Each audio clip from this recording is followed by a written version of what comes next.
Hi, everybody. Welcome to our light chats with Valeria Maldonado. Valeria, do you mind introducing yourself to us? Of course. Hi, I'm Valeria Maldonado. I'm an actress, I'm a writer, I'm a producer. I'm from Stella Adler, which is how we met. Yeah. And I also love to dance and sing and do all sorts of fun stuff. And I really, really, really love to talk about. I mean, I don't love to talk about depression, but it is a passion of mine to share my experiences of depression. Yay! My question is, what was the motivation that made you go public about mental health and about your own journey? You know, when I first started taking medication, antidepressants, I was so scared. I was terrified. I didn't know much about it. My family wouldn't talk about it that much. And I thought I wasn't going to be able to continue acting because I thought, you know, at first I couldn't feel my feelings as much. Like they weren't, it was a different way of feeling. And I was like in bed one night scrolling and I found a video by Kristen Bell, who was being interviewed by somebody like you. And she was so public about it. And she spoke about how her mom spoke to her when she was young, told her that there was a deficiency, you know, there was a chemical imbalance in her family and that she might need medication at some point. She was like, you might not, but if you start feeling this way, that way, this way, then please let me know and like we'll take you to a doctor and we'll take you to a therapist. And so then she said that she'd been taking antidepressants for her whole life.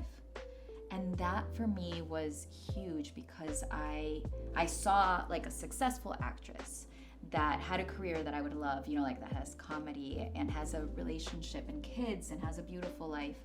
And she was being so open about it that it calmed me down that night. And it helped me believe that I could continue to be an actress, which I was. Like, it's now been, how many, like 7 years or something?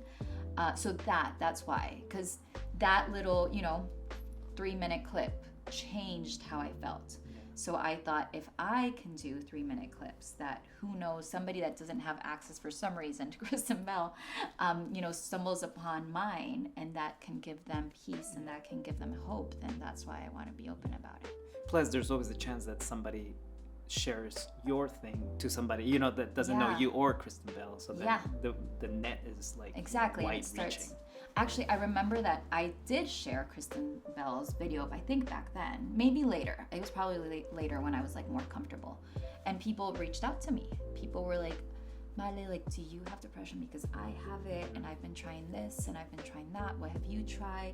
I haven't wanted to tell anyone. And so I just thought this is incredible. Like if you can just talk to someone, and I don't have all the answers. I'm not a doctor, I'm not a therapist, but I can share my experience.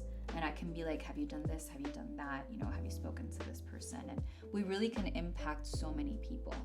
And it's just, and I also don't think it should be taboo. That's a big thing. A lot of people are like, are you sure you want to talk about it? I'm like, yeah, why wouldn't I want to talk about it? Like it shouldn't have shame.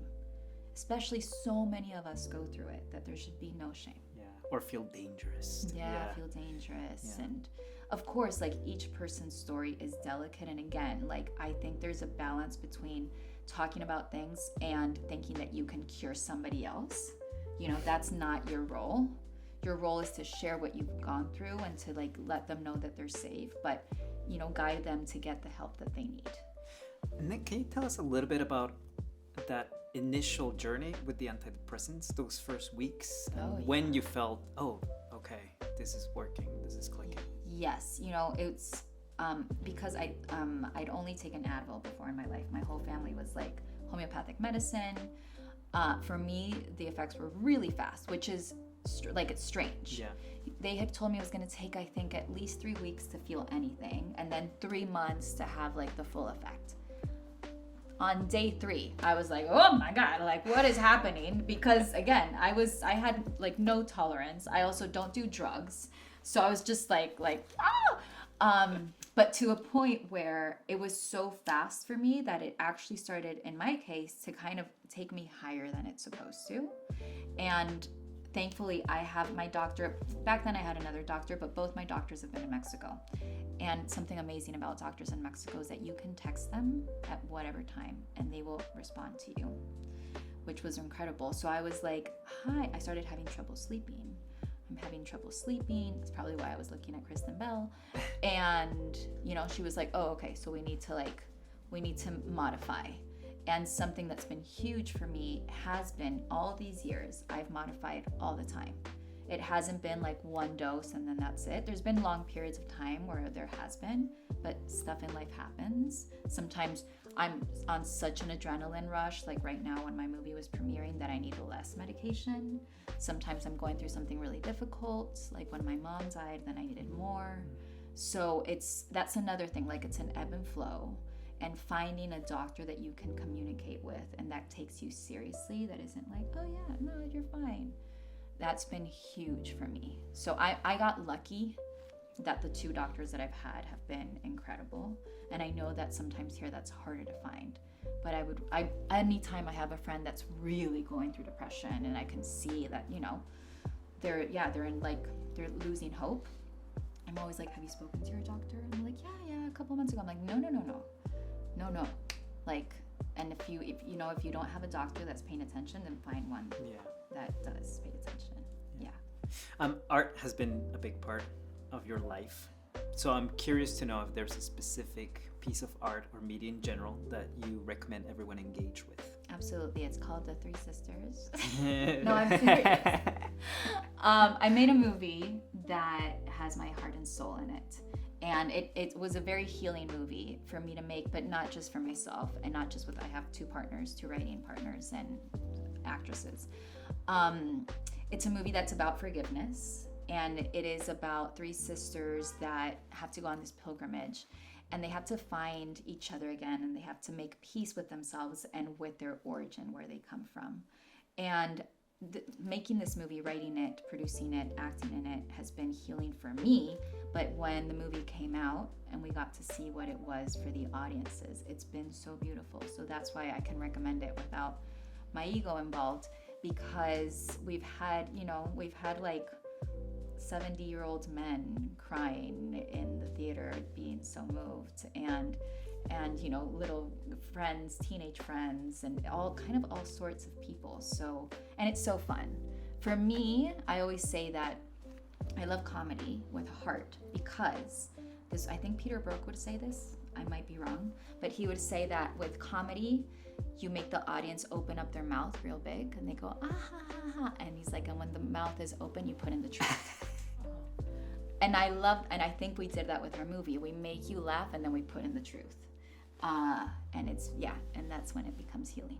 Wonderful. Where can people watch it? You can watch The Three Sisters or Las Tres Sisters on Amazon, Apple, and Stars. Wonderful. Okay, so now before we end, I like to do a little lightning round. Okay, I'm ready. Are you ready? I'm ready. Okay, favorite comfort food? Ramen. Ooh, quick. Yes, that was very quick. Spicy ramen, about 3 lemons in there. 3 lemons? Yeah, I'm serious. Okay. Yeah, I'm like, just charge me for the lemons, yes. What happens if you put 4? Might be too much, but if there's no lemons, I will not have the ramen. Wow, okay. I'll be like, I'll eat something else. I'll eat pizza. Favorite way to unwind? Eating ramen. Yes, eating ramen. I love ramen. I should have like a sponsorship deal with ramen and a shirt. Antidepressants and ramen. And watching comedy. I love watching comedy. Yeah, sitting with your ramen. Yeah, that's my thing. I did it last night. Favorite childhood movie? Little Mermaid. Okay. Yeah, and you know what? I now realize I've always had this thing about like, where do I belong? Because, and you probably feel this way, because we're like bicultural. Yeah. And you know, Little Mermaid was like, you know, part of your world. She's singing about like being in one place, wanting to be in another. And I think since I was a little girl, I could. Yeah, that was a big draw. Yeah, that's cool. What's your favorite song right now? Baile Inolvidable from Bad Bunny. Okay. If you're gonna watch the Super Bowl, I'm probably not, but I'm gonna watch the halftime show. And I was not into Bad Bunny, but this song, it's the salsa, it's delicious. And speaking of origin, this whole, I would say CD, Jesus Christ, I'm from the 80s. It's so much about honoring where he's from. It's so much about like, you know, Puerto Rico. I'm not Puerto Rican, but the way that he just like honors his culture and his country, it's so beautiful. Yeah. Favorite piece of advice that you've gotten, read, heard, anything? Yes, I had this aunt Tia Lupita. She passed away from cancer, and she told me when I was kind of, like, do I do the practical or do I do my dreams? Do I study psychology or do I go into acting? And she said, just do everything, like everything that you do in your life. Do what if tomorrow you're on your deathbed, you're gonna be proud that you did that.